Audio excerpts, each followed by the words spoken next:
Today, we're really excited to welcome Dr. Amanda DiNofia, who will discuss challenges arising for academic sponsors of early phase high-risk clinical trials in pediatrics.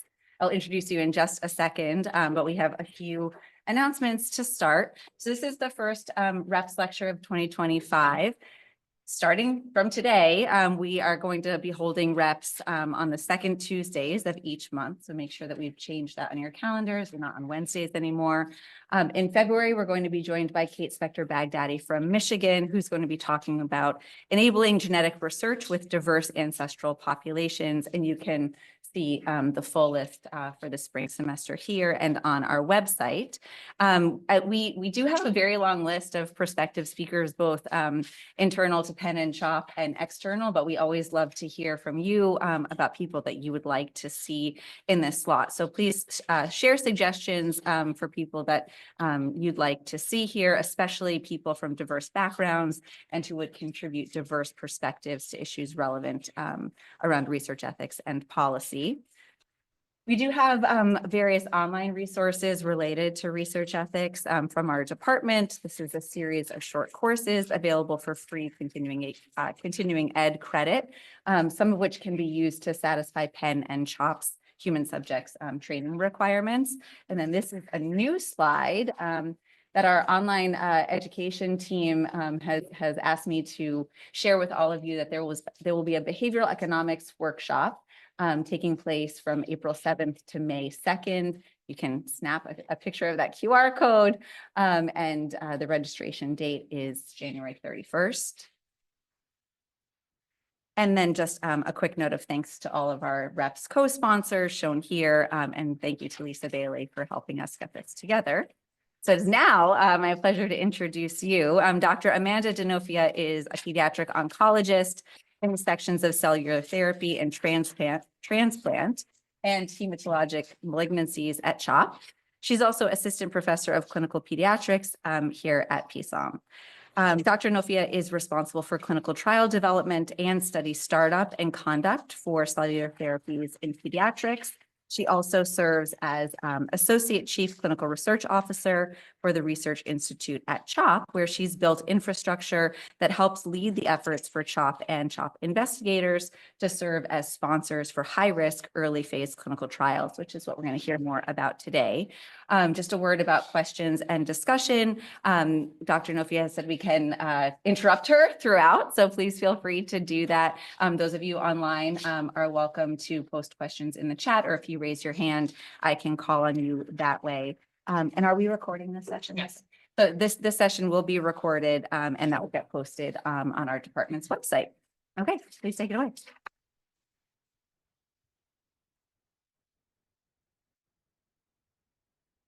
Thank you guys so much for having me today, especially to Holly and Steve and Lisa for having me. This is really exciting. We've been engaged in this work now for the past 5 years. And usually when you talk about kind of FDA regulations, people's eyes glaze over, because if you really are having trouble falling asleep in the middle of the night, pick up a regulatory document and that will do the trick for you. But I'm going to try to make it really interesting today, kind of supplement with some clinical exciting data, but please interrupt. I'm Italian American. I like it when it's like saucy and we're kind of interacting back and forth. So please interrupt with questions as they come, and then all the feedback afterwards to make this less FDA reg eye glazy, I would be happy to hear. Okay, so what we're going to talk about today, first we'll start with just some rationale and mechanism of CAR T-cell therapy. We are here at CHOP and Penn. This is like our birthright to know about CAR T-cells. But just to make sure it's a level playing field, I'll give you some background about CAR T and its development and kind of the early data that we saw in pediatrics that got the world really excited. And then we'll talk about kind of what is the regulatory burden of opening up and holding the INDs for these really high risk clinical trials in pediatrics, knowing that there's a different level of rigor to test these therapies in kids. We'll talk about the different approaches that we have had to IND applications, depending on the trials that we have had open, and try to kind of look at it through that lens. And then just kind of lessons learned in the last 5 years, knowing that we're kind of at the early stages of developing this sponsor program at CHOP, and I can tell you kind of what we have learned along the way and some pearls, and I'm sure we will be adding to that as the years pass by. Okay. So this is, you can't like listen to a BALL talk in pediatrics and not see this graph. This is something that we're really proud of. So if you look at this survival curve, these are survival on the y-axis and then years since diagnosis on the x-axis. And then these different lines represent really kind of about 5 to 10 years of time. And you can see if you were diagnosed with BALL, which is the most common cancer in children, before really 1960, it was a death sentence. And you can see these kind of big incremental improvements. We were from multi-agent chemotherapy, the introduction of prophylaxing the cerebral spinal space, led to big improvements, and then really kind of multi-institutional trials to share data, because even though BALL is the most common cancer in kids, it's still a rare disease. Thankfully, it doesn't look like that when you're on the third floor next door, but it is. There's about a little over 3,000 kids in the US will be diagnosed with BALL each year. But now, when we meet those families in the emergency room, we can say to them, for all comers, there's about 90% overall survival for those children newly diagnosed with BALL, which is an amazing victory when you look back to see earlier generations did not have that same success rate. But since 3,000 kids are diagnosed each year, knowing that 10% of them won't be survivors, who are those kids? And I will talk to you about them now. So they're typically two categories. One is patients who are refractory to our traditional chemotherapy. So we call that refractory disease.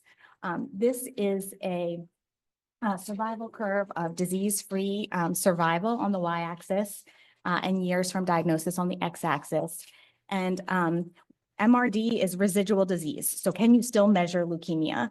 And responsiveness to chemotherapy is really the most important prognosticator in BALL. And so after 1 month of therapy, even though therapy is 2.5 years long, we meet them in the ER and we say, we're going to treat you for 2.5 years. That causes a lot of anxiety. But we say that after 1 month, we want you to be in remission. The rest of that time is really to maintain that remission. And we know that if you're not in remission after that first month of therapy, that the prognosis really becomes much worse.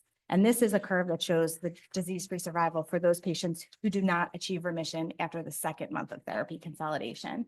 And that's this red circle here. So you can see that the 5-year disease-free survival is less than 40% for patients who still have disease after the second month of chemotherapy. And so we need to do better for this population. The other big set of patients who don't do well with BALL is patients who have relapse disease. So they achieve a remission initially, but then they have the disease come back. The curve on the left is for first relapse. We know there's different ways that we can prognosticate how patients will do after first relapse. And one is their time to relapse. So the earlier you relapse from your initial diagnosis, the worse you do. And you can see that patients who have an early relapse have a less than 30% overall survival. For patients who have multiply relapsed disease, this is the curve on the right. This shows that kind of 10-year survival is less than 10% in this patient's population with multiply second or third relapse of disease. So these are patients that have a really poor prognosis, and these are in that 10% of patients that we really need to improve outcomes. All of these curves that you've seen so far are before immunotherapy, the dawn of immunotherapy. So here we are with CAR T-cell therapy. So you probably have seen this picture or a picture like this in the past. It's hard to kind of escape even the lay literature without hearing about CAR T-cell therapy. So this is a schematic of what a CAR T-cell is. And so this is a CD19 CAR, which was the first successful CAR. And so the one that was often discussed. And this is the one that was developed here at CHOP and Penn. And so patients' own T cells, so they're T cells from the patient who is going to receive the therapy, are collected through an apheresis machine, and then they are manufactured in the lab to, let's see if I can, lovely, to express this CAR. And what a CAR is it has a monoclonal antibody fragment that is targeted towards an antigen or a protein on the cell of interest. And the CD19 is a really kind of perfect antigen in which to target because it is only on B cells. It's not on other healthy, normal cells in the body. So you think about chemotherapy and how toxic it is for patients to receive. It's because chemotherapy just targets rapidly dividing cells. So patients get hair loss and nausea, vomiting, and other organ toxicity because you have lots of normal, healthy, rapidly dividing cells in your body. But CD19 is only on B cells. So it only takes out those cells of interest. And so when it meets its target, so patients get those T cells collected, they get manufactured in the lab, and then the patient comes back to clinic and they get these CAR T cells now infused. And I just infused cells at 11 a.m.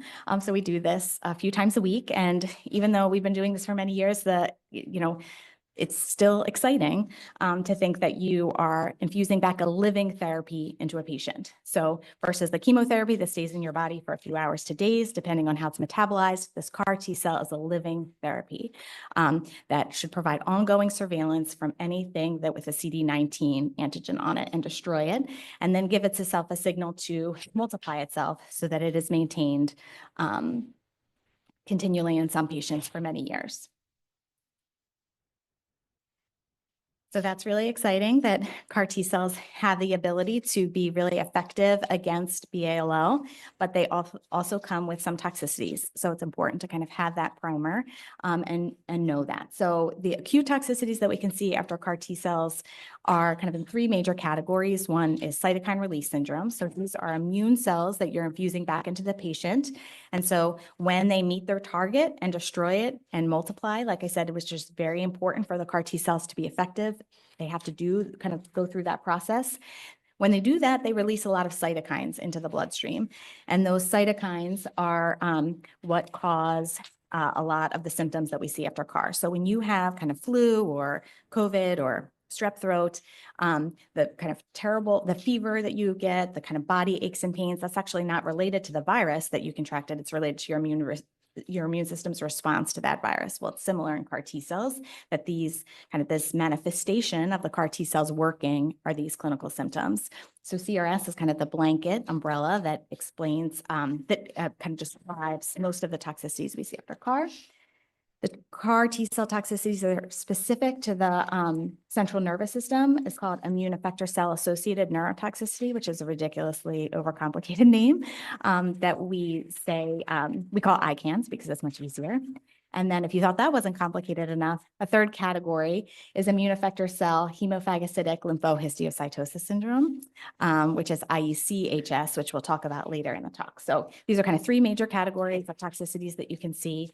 Typically, you're going to see them within the first month or maybe 6 to 8 weeks in some instances for ICHS after the CAR T cell infusion. So they can be quite serious toxicities, but they are often mostly self-limiting and they are acute versus this 2.5 years of therapy that we talked about, which was the standard of care for BALL. And then the two chronic symptoms or side effects that you can see after CAR T cells are hypogam. So your B cells are what make antibodies to help you fight infection. And I just told you that the CAR T cells will take all of your B cells away, leukemia B cells and normal healthy B cells. So we have to replace that in the immune system. And then a lot of patients will have low counts for some period, weeks to months after the CAR T cell infusion, which we can largely manage, but is worth noting as a chronic side effect. So just kind of quickly to get everybody on the same page about these toxicities that we can see. I already told you that the cytokine release syndrome is related to the T cells expanding to doing their job. So it is not a toxicity that typically we are upset about when a kid gets admitted for fever. We feel a little bit like masochists because we're like, okay, they're getting fever, but this is the CAR T cells working. So we will take it as long as they're falling on more of this kind of mild end of the spectrum. CRS is on a spectrum of severity and kind of more severe can be multi-system organ failure, but on the more milder end can look like the flu. It typically occurs within 2 weeks of CAR T cell infusion and can be a little bit later with other newer constructs. And it's where you fall on that severity scale is entirely related to how much disease you have in your bone marrow at the time of infusion, which makes sense, right? I said it's related to T cells expanding. The more work the CAR T cells have to do, the more cytokines that are released, the more severe the clinical symptoms can be. The ICANS, or the CNS-specific toxicities you can see after CRS, also are on a spectrum. They can look anything like confusion. I had a patient who was studying for the GRE while she was getting her CAR T cells, which was pretty ambitious. And she said that she kept reading the same page over and over again, like she could not compute the information. So that's obviously on the more milder end. And somebody who was really astute, who was able to kind of name that really kind of mild symptom. But on the more severe end, we can see true encephalopathy. Patients lose their ability to speak or recognize their family members. And then kind of the most severe is seizure or spinal cord injury or cerebral edema. These are very feared toxicities. And we understand less about the mechanism of ICANS than we do with CRS. There's lots of investigation to kind of do better here and predict which patients are going to fall onto what end of the spectrum here. And management is really steroids and supportive care. And then ICHS is a newer emerging toxicity, which we will talk about later, but hemophagocytic lymphohistiocytosis is a syndrome, or HLH is a syndrome that you can see in children or adults. That's a kind of a hyper-inflammatory syndrome. And we can see a particular signature of that HLH after CAR T cells. And it is independent of CRS. So patients typically recover from CRS and then a week or two later can manifest with new decline in their counts, irritation in their liver, and signs in their labs that they have kind of hyper inflammation happening. This is typically associated in particular with CART22 products. So we showed a schematic of a CART19, a CAR T cell that was targeting the 19 antigen on B cells. There's other antigens that can be targeted, and there's other diseases that can be approached in CAR T cell therapy, which we will talk about. But a CAR T cell that we've been developing at Chop and Penn for some time is one that targets the 22 antigen on B cells, and ICHS in particular is associated with that CAR. Okay, so this is probably some of you guys have seen these reports of this kind of early efficacy of CAR T cells. This was the first New England Journal brief report that came out. First author was Dave Porter, describing the early efficacy in 2 adult patients with CLL. The follow-up by Steve Grupp, describing the first pediatric patients treated with BALL and the first description of severe CRS and the management of that. The seminal paper to follow was the description of the first trial of CAR T cell therapy here at Chop and Penn that described 30 pediatric patients and a few adult patients. And this really kind of changed the game in BALL therapy and in CAR T cell development. There was other studies done at other institutes, both here at Penn in the lymphoma space, and then at other institutions describing other CAR T cell therapies that quickly followed. And then finally, not finally, there's still so much ongoing, but kind of the seminal paper that described the registration trial that went on to become support the FDA approval of first FDA approval of CAR T cells. So the first trial that we talked about that was published in that 2014 New England Journal of Medicine was called CHOP 959. And that was the first pediatric phase 1 trial of CAR T cell therapy.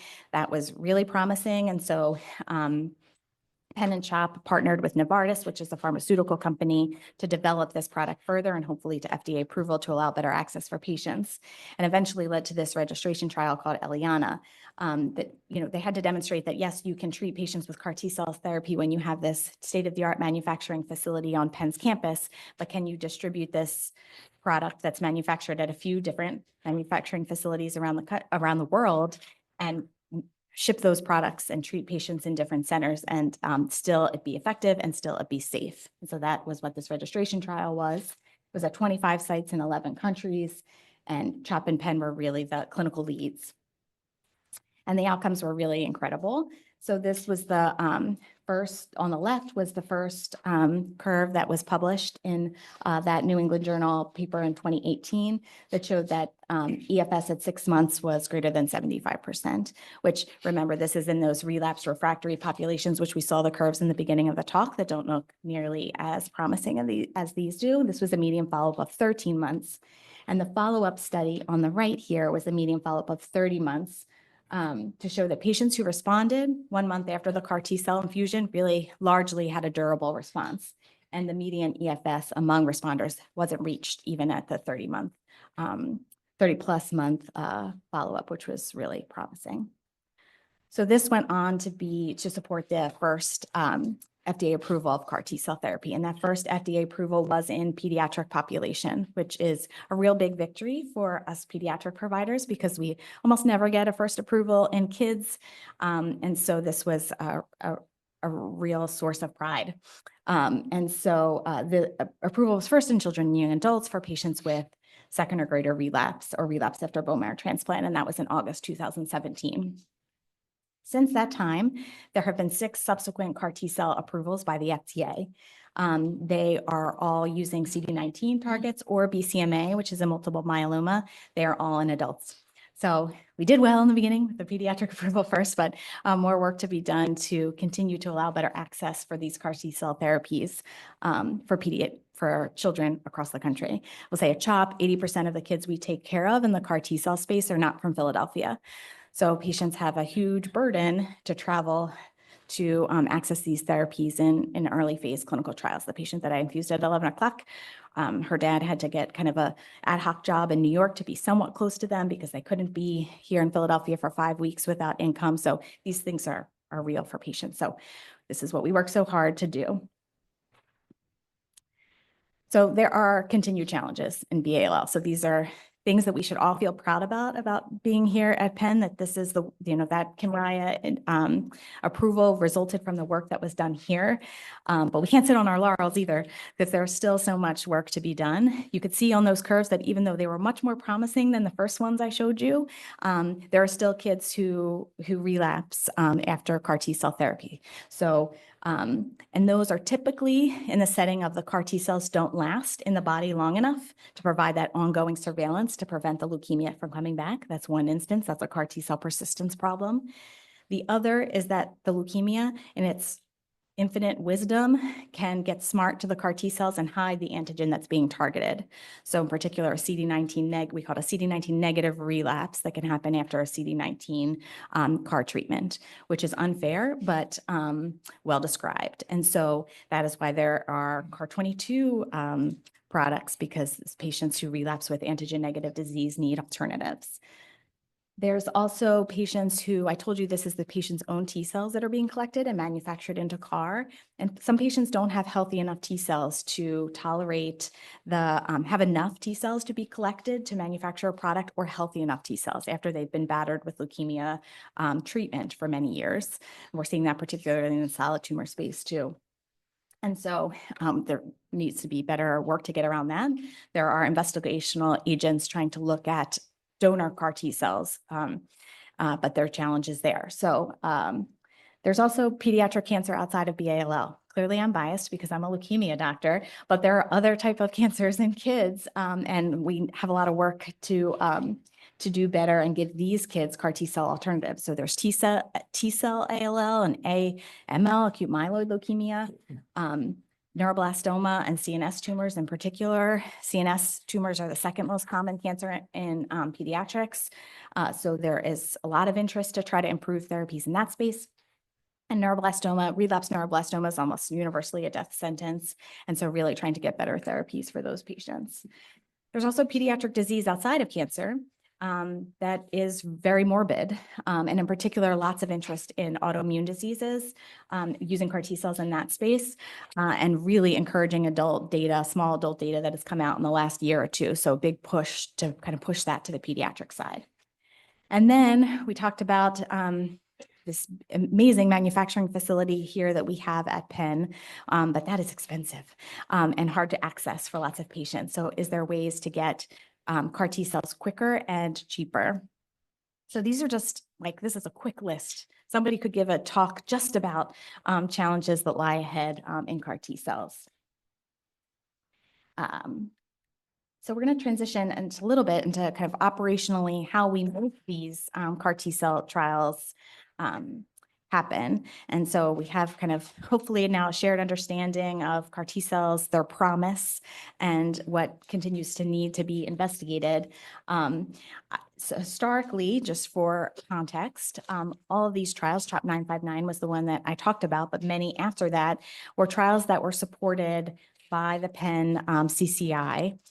We are so grateful for that support that allowed all of these patients to be treated. These trials represent hundreds of patients who were able to access CAR T cell therapy because of that support, which is incredible.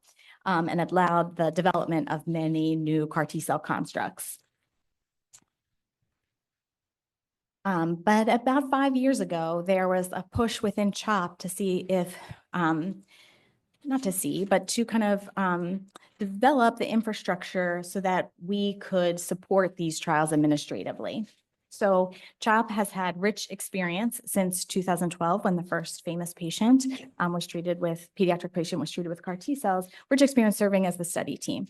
So investigators, principal investigators, and kind of study team activities. But it was Penn who held the INDs or were the sponsor of these historical trials. And there was this push to really develop that infrastructure here at CHOP. CHOP, and in particular, the Division of Oncology, has served as sponsors for some of our bone marrow transplant clinical trials.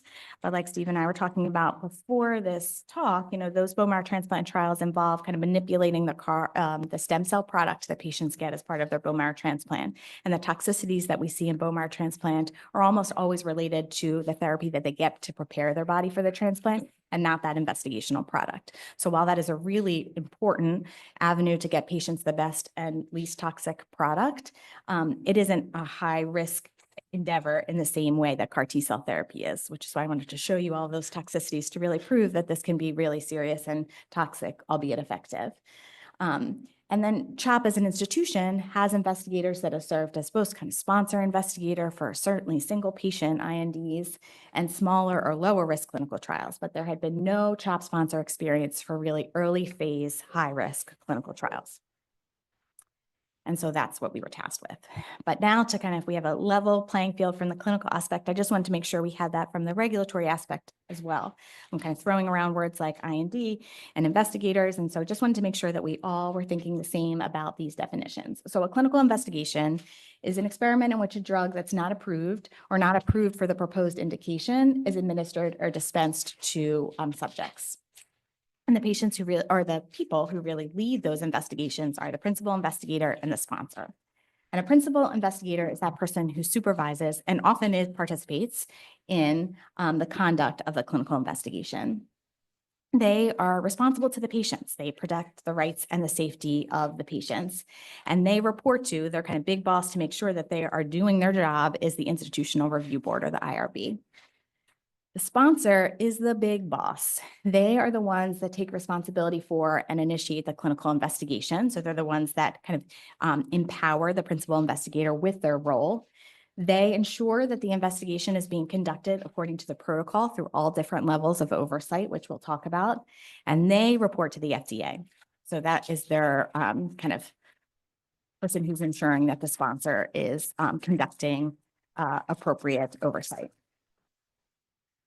And so what is an IND? Well, an IND is an investigational new drug. This is not something I Googled when someone asked me to lead this program 5 years ago. Don't worry about that. I did not do that. I already knew that. But an IND, in case everybody doesn't know, is an investigational new drug. And an IND application is what is submitted to the FDA if a drug or a biologic product, in this case, that was not previously authorized for marketing in the United States is intended to be used for the purposes of a clinical investigation. So that's a lot of words, but what that means is that you can't just decide to treat a patient with any construct and, make your own protocol and take care of patients, even in your best interest, even if you're, doing things kind of in a really kind of rigorous way. You can't do that without asking the FDA if that's allowed. There's strict regulations around that. And I think there's lots of kind of areas in the that people don't kind of understand that's really government regulated, that if you want to use a medication or a biologic, you need to ask the government if you can do that. And you need to provide really extensive justification to show why you are asking those questions and how you are going to oversee the investigation and keep the patient safe. So when you submit that IND application to the FDA, they have 30 days to review the application. And in those 30 days, they can come back and ask the sponsor team as many times as they please questions about this extensive application. But they have a 30-day timeline. And so what are the components of an IND application? Well, you have a cover letter to kind of plead your case to say why you think this is really important and interesting to study. The form 1571 is kind of where the sponsor signs the dotted line. And so that's kind of where they say, I'm going to be the sponsor and I'm taking responsibility.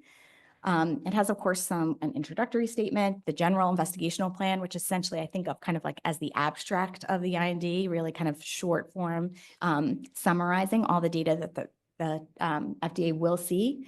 You can have an investigator's brochure that's depends on the application, and we'll talk about an IB later. The clinical protocol, that's really going to be the meat of the IND application to describe the protocol, what you're going to investigate. This is really going to dictate the investigation and how we'll go forward. The chemistry, manufacturing, or controls, or the CMC, which has really very detailed information about how the product will be made. In CAR T cells, that's manufacturing runs. You have to do some manufacturing, try to practice manufacturing runs in your manufacturing facility to show that it's feasible to do and that you can make this CAR. For small molecules, that's, obviously a different, it's more kind of chemistry related. Then the pharmacology and toxicology is essentially all your preclinical studies. So did you study these CAR T cells in mice? Please describe all of those experiments in great detail. And then the previous human experience. So if this construct or a similar one has been used in humans before, the FDA wants extensive background data on that. So these IND applications can be greater than 1,000 pages in length. This takes months to develop and is a big read. So the FDA typically has teams that review different components of it. So when you're in that kind of question phase in that 30-day review period, you will get questions from the CMC team, questions from the Pharm Tax team, questions from the clinical team. Okay. So we were tasked with developing this infrastructure to serve a sponsor for these high-risk, early-phase CAR T-cell trials. We thought, since this was the first time we were doing this, we were going to work to transfer the protocol that had recently been opened under Penn IND and open it under TROP IND. That was the basket trial, which is a trial looking at CTL019 or a murine CART19 that is the same construct that went on to become Kymriah, the FDA-approved product. So we think of it as Kymriah is made at the pharmaceutical company, and this product is made at Penn's manufacturing facility. The way I describe it to patients is to say it's the same recipe, but made in different kitchens. So if I make an apple pie in my kitchen and Steve makes one in his kitchen, it might taste a little different even if we're following the same recipe, but it's generally kind of the same idea. So this was a construct we had lots of experience with, both on this particular construct and then when you think about it being so closely related to the commercial product. So lots of efficacy data, lots of safety data. So why are we studying it? Well, we're studying it in patients who don't meet the FDA indication. So you can only give CAR T cells to patients who have second or greater relapse or relapse after BMT because that was what the FDA approved it for. If a patient has a relapse in their CNS, which requires extensive craniospinal radiation, which is incredibly toxic to the developing brain, you can't just say, I'm going to give CAR T cells to this patient. The insurance companies, first of all, will say, no, this is quite expensive. But the FDA does not approve that. And so we are looking to study this construct in populations for which there is no FDA approval with a hopeful goal of one day maybe even expanding the indications from the FDA, but that is me being overly optimistic, but that's kind of the idea. So we were thinking this would be a good one to take ownership of first, since it's a bit lower risk as far as these risky things go. And it's already open under Penn IND. So Penn already did, sorry, I went the wrong way. This is fine. So Penn, we could cross-reference the IND that was already open at Penn. So Penn opened this and they made this 1,000-page document.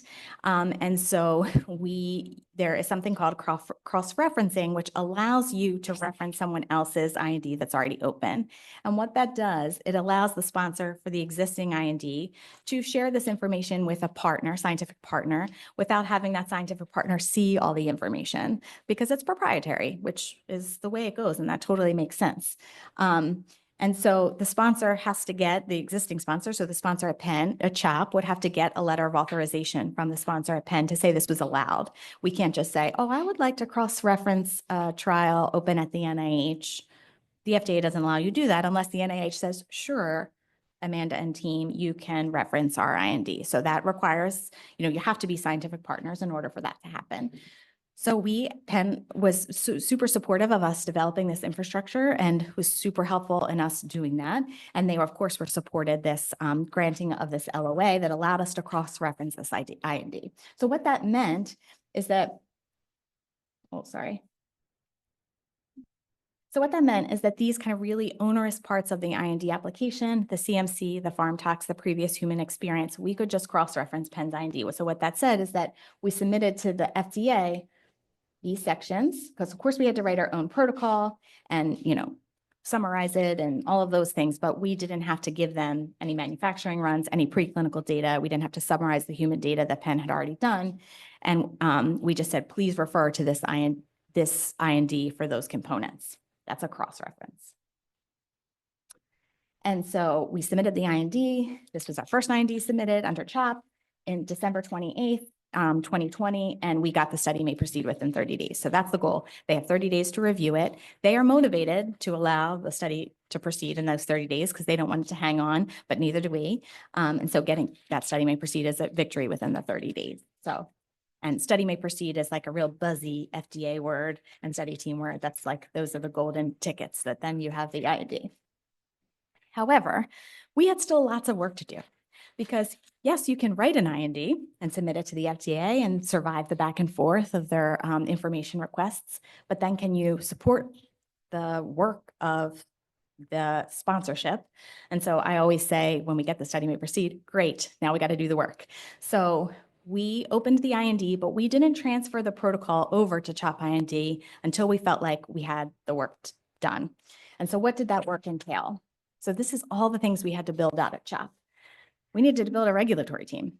So you need to know how to write an IND application. And then anytime you want to change anything in the investigation, you want to change the protocol, you want to make adjustments to the manufacturing, or there's a preclinical study that was done that kind of changes the information a little bit, anything that is done has to be formally amended to that original application. So you need expertise in people who know how to do that. Every year after an IND is submitted, that now becomes your IND anniversary, and you have to submit an annual report to describe the investigation ongoing. And so you need to hit that deadline, and you need to present that data in a really professional way in which the FDA wants to see it. So we needed expertise in knowing how to do that. Remember, I said there's all levels of oversight that the sponsor employs to make sure that the study team is conducting the study according to plan. One of those is the Data Safety Monitoring Board, which are independent. There are scientists or statisticians and investigators that are independent of this clinical investigation, but have expertise in the area that can provide independent review. And so that happens at different cadence for the study team and employed by the sponsor. So you have to be able to have expertise to impanel a DSMB, to write a charter, to task them with this responsibility. You need to facilitate relationship with vendors. So we have lots of vendors that we work with, in particular on the Penn side with the manufacturing facility and then the Correlative Science Lab. And you need to develop an electronic data capture or an EDC. So everything in the protocol that you say that you are going to collect on the patient has to be systematically collected and reported in electronic data capture. And so you have to have the infrastructure and the expertise in which to build an EDC. And so I just highlighted here that this is the stuff that we had a lot of experience with, study team stuff. So developing a protocol, writing an ICF, applying through the IRB and maintaining IRB amendments. And these are really important things to know how to do and do well, but it was a whole other beast to take on the other responsibilities as well.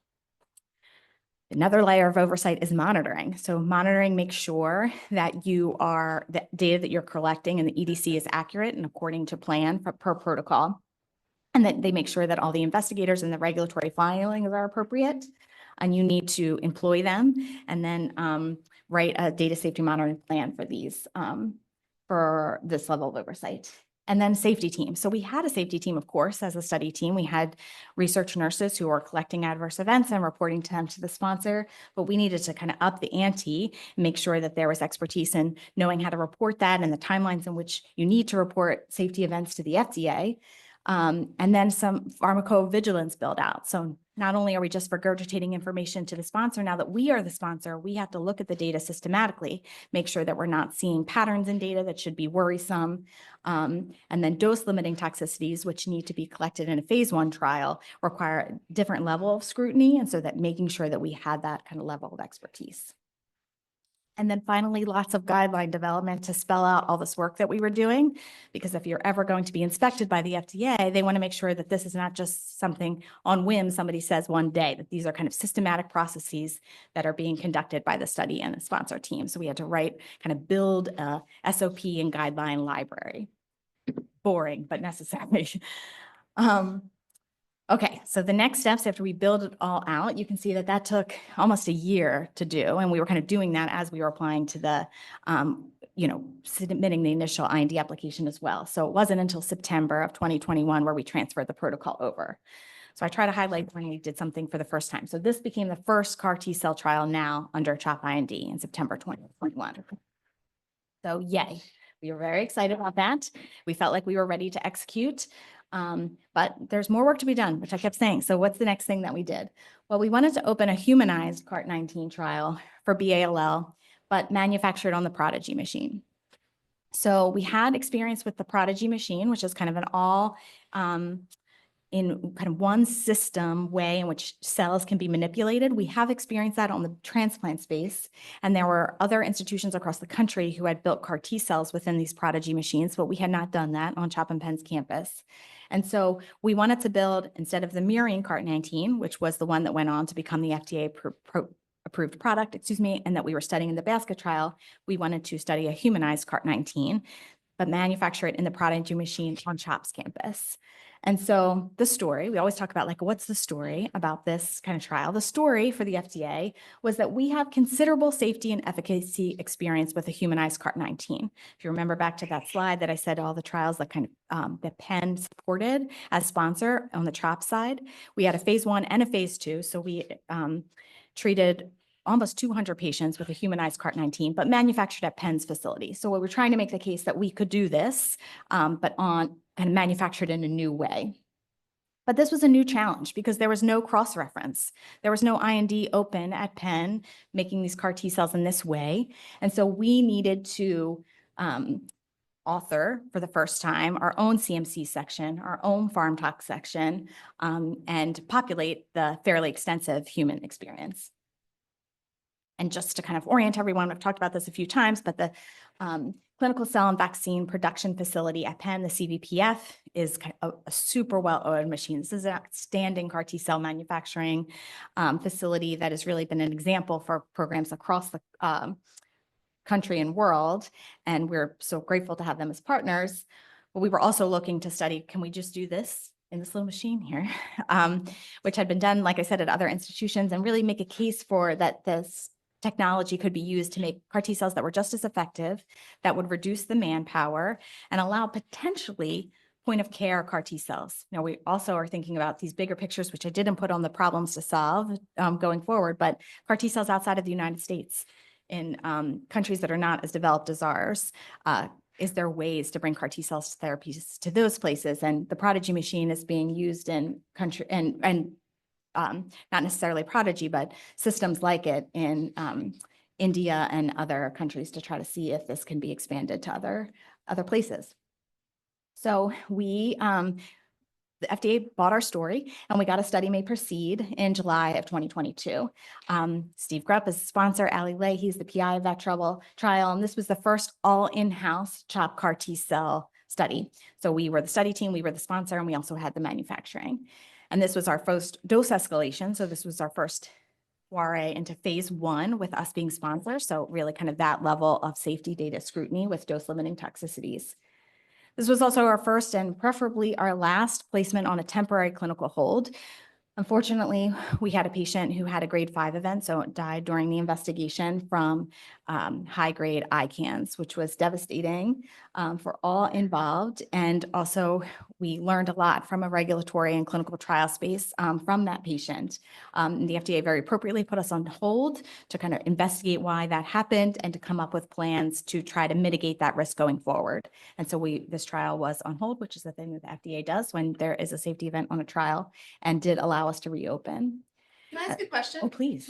Is it common to enroll people who have had those kinds of negative experiences previously, just to see like if this new antigen target works better? Just, yeah, how common is it that people who have had those severe toxicities then re-enroll in a trial for a different? Yeah, it's a great question. So now that there's an FDA approved product, Kymriah, and patients can get that at their home institution. Really, most of our referral base is patients who failed Kymriah and are looking for an additional CAR T. And a humanized CAR T is, there's rationale that could maybe get around why a CAR failed in the past. So there is, more than half of the patients treated on this trial and others that I'll talk about are kind of retreatment. And so what that means is some of them have sustained toxicities from the prior CAR. What allowed this trial to get off hold was that we said we won't enroll patients who had high-grade ICANS toxicity on this trial going forward. But, we know that these patients also will die of their disease. And so there's kind of that risk-benefit balance. You wouldn't push patients through undue risk. We wouldn't ever knowingly cause harm. So you wouldn't give someone a really toxic therapy just because they were going to die anyway. That's not a rationale that we use in pediatrics. I said that as an example of something we would never do. But that balance is tipped in a different way in these disease settings. Sense. Mm-hmm. So I think, what supported the trial coming off hold was this really kind of encouraging data that even though that there was that terrible toxicity, by and large in the study population, it was fairly safe.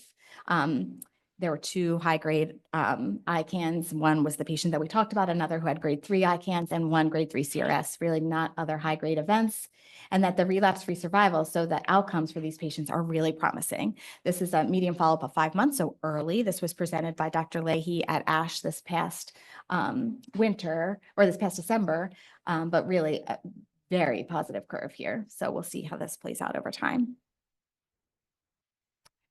The other thing was this manufacturing cost. So the marginal manufacturing cost per patient was less than $30,000, which is less than 10% of commercial product CAR T cells that are on the market. So another kind of compelling argument to continue this investigation and try to make a case for further growth in this space.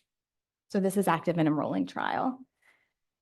Back to kind of the retreatment of patients who fail CAR T cell therapy. We talked about antigen negative relapse as being a risk with CAR-19 therapy. And so we wanted to study if you give 2 constructs at one time, does that decrease your risk of having antigen negative escape?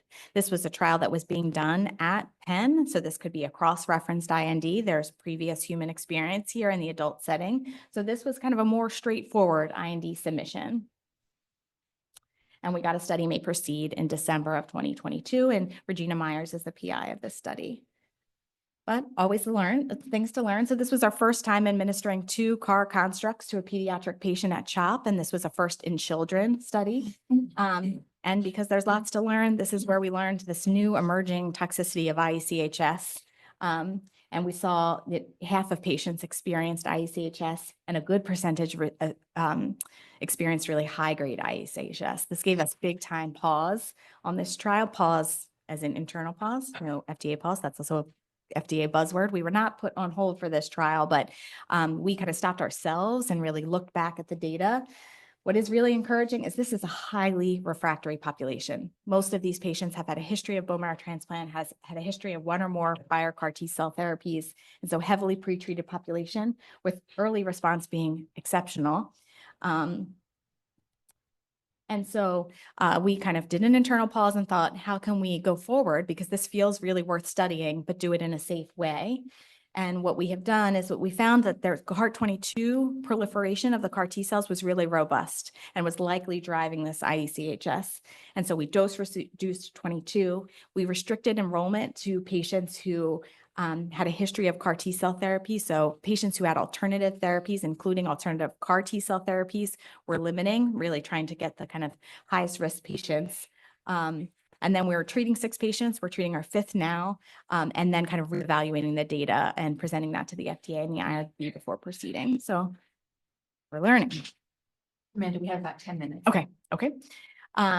So next was developing this CAR T cell in the neuroblast in the solid tumor space. And so I talked about neuroblastoma being a really morbid disease. So this was our first CAR T cell product at CHOP in the solid tumor space. And this is our first in human study. So there's no existing data in this space. We cross-filed the drug master file at Penn, which is an FDA submission that provides confidential information about facilities. Since these CAR T cells were going to be made at the CVPF at Penn, but had never been made before, we can at least cross-file the kind of background information that Penn submits to the FDA about their manufacturing facility, but we had to do our own CMC and Pharm Tox section.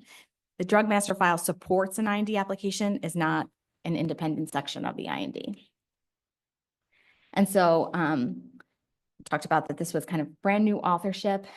Since we knew that this was first in human, which was a new foray for us, we requested a Type B meeting with the FDA to make sure that we had all the information that the FDA would be expecting.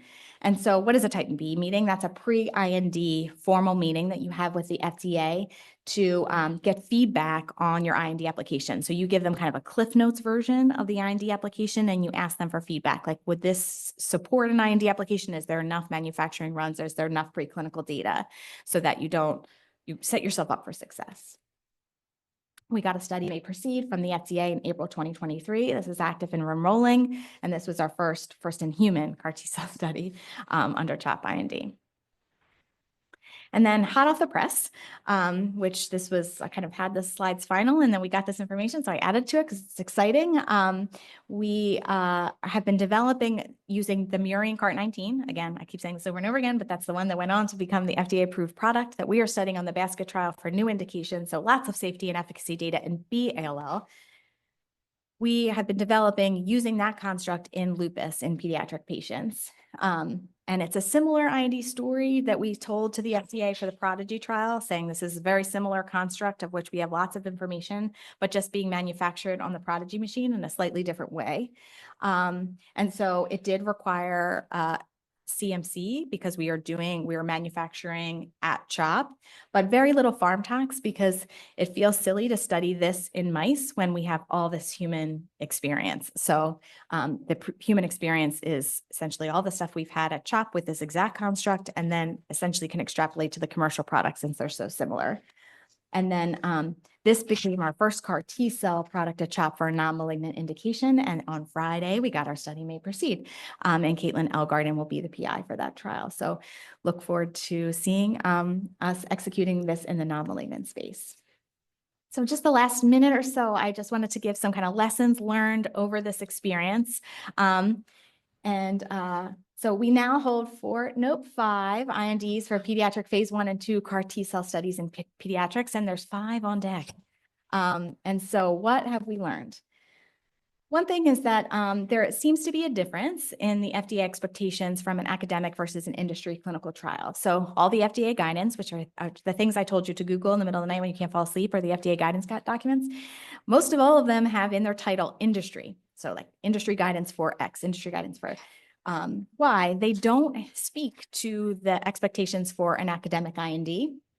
But in our experience, this offers some flexibility for academic submissions. So in particular, for investigator brochures and Part 11 compliance, which are components of clinical investigation and IND applications certainly for industry trials, they have not mandated that we provide those as part of our applications. And Part 11 compliance is kind of a rigor for clinical data.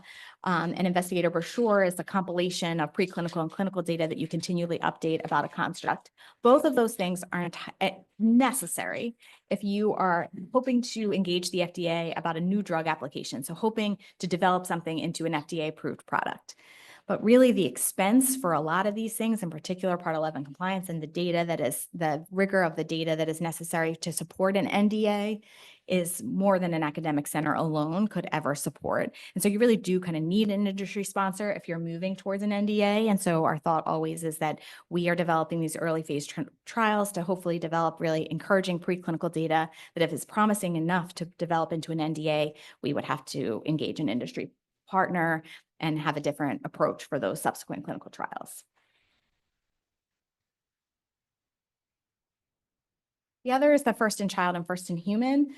So there's really kind of written CFRs describing the kind of rigor in which is necessary to support a pediatric investigation. And so we know that we have to be, the kind of data that the FDA wants and the strictness around inclusion criteria is much more kind of stringent in this when we're making a case for a first in human study in pediatrics. And so we often are asked to treat older patients first, even if they're older pediatric patients. So we're actually doing that on the lupus trial where we have to treat kind of older adolescents before we're able to go down to age 12. That is just one example. The other is the malignant versus non-malignant. So the risk tolerance is lower in non-malignant populations. So we talked about the patient who had the grade 5 event on the Prodigy trial and how these patients are going to die of their disease. That's not the same in lupus, although that can be a terribly morbid disease.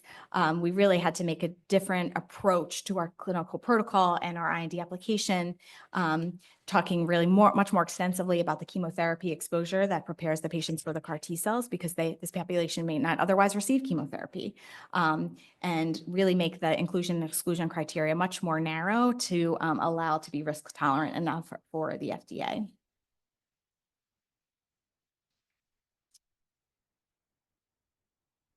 And then just a few kind of minor things is that we found that really developing user-friendly EDC that creates reports that make DSMB reporting and annual reporting much more streamlined is absolutely essential. We've gone through a few in the last few years. We also had to create a biorepository for sample storage because that became really expensive to outsource with all of this kind of clinical trial activity. And then finally, that having an excellent team that we have built over the last 5 years makes all the difference. So we have just a great group of people who support this work. The leaders behind this work have really incredibly been Steve Grupp and Richard Applins, both in the CRSO and the CTTS section, who have supported this build out. And Melissa Varghese, who's our regulatory specialist, who is just an amazing wealth of information and it really has largely responsible for this great success. And then, our credible partnership with the Penn team, both at the CVPF and TCSL, which is the correlative lab, and the CCI with their kind of mentorship as we develop this program have been absolutely essential to the success. So that's what I wanted to talk about today. Certainly open to any questions in the last few minutes.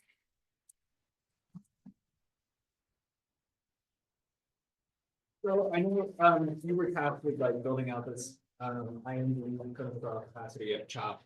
Could you just give me a sort of high level what is the perceived institutional advantage of, I got bits of it, but perceived institutional advantage to CHOP of doing these rather than through a collaboration with Penn? Yeah, so financial. Yeah, very expensive to outsource this support. And can people hear at home the questions? Okay. Yeah, so financial, definitely. Oh, no, they said they couldn't. Oh, they couldn't hear. So the question was, what is the CHOP incentive to develop the infrastructure at CHOP rather than, do what was working really well, which was having Penn support? And I said primarily financial incentive because there was a lot of money to spend to get that work supported, which was done so excellently, but just, feeling like we had the expertise to do that here. We just had to kind of get the push to do it. And then the other is to innovate. We really feel like that's a big part of CHOP's mission, as you all know, CHOP and Penn's mission, and to just kind of demonstrate that we could do that too, of course, is always part of it. MMR online says there's a potential IP incentive. Sure. Yeah, those are all kind of built into certainly clinical trial agreements for sure. Mm-hmm. A follow-up question to that. Do you have any sense, so yes, it was expensive to be sort of subcontracting to Penn to do it, but Mhm. CHOP now has to like create all of the teams. Yeah. These are really expensive, like operations that Sure. you described. It's enormous. Mhm. Do you have any sense of like where those funds are coming from and Mhm. like how CHOP is supporting? the ability Yeah, to do that's a this? good question. It is a mix. The hospital itself supports a lot of this work. They see the value in the CAR T cell innovation and the service line. So it's financially beneficial to the hospital when patients come from outside the catchment, and 80% of the kids we take care of are outside the catchment. So it's both financially and mission driven that for CHOP. And so they feed a lot of money into the program. In particular, the manufacturing costs are largely supported by the hospital, which we're so grateful for. It really allows this work to move forward because the manufacturing costs are really the bulk of the costs. And they also support some of the infrastructure within CTTS and the CRSO, just FTE wise. And then grant funding, research funds. So it's a mix. But without CHOP's institutional support, we would not be able to support all these trials for sure. And these are high enrolling trials too.